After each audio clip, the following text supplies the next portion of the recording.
Привіт! В цьому відео покажу, як зробити подарункову коробку з фоамірану у вигляді паски. В такій коробці зручно обмінюватись цукерками, крашанками та й власне пасочками.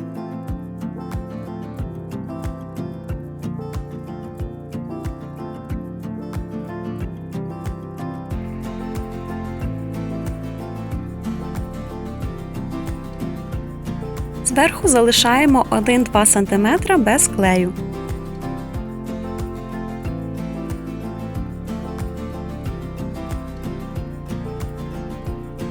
Другу сторону повністю змащуємо клеєм.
Якщо довжини смужки недостатньо, розтягніть матеріал до необхідної довжини.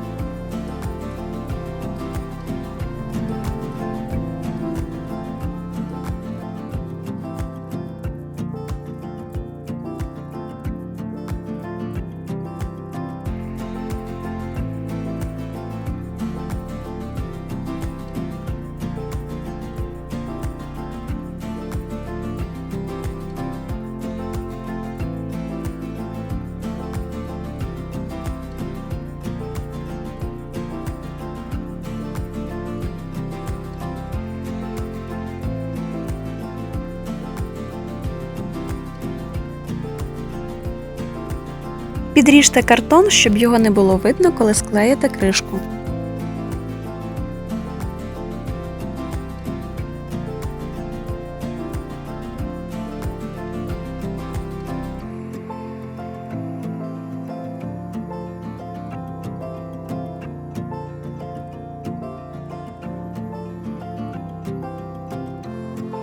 Смужку фоамірану наклейте на кілька міліметрів вище, ніж картонна смужка.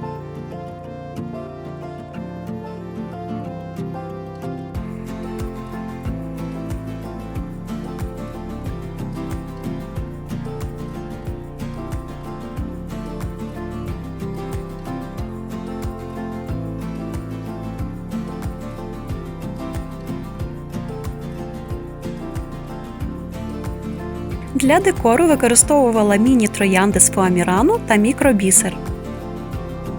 Якщо ідея вам сподобалась, буду вдячна за лайки та відгуки.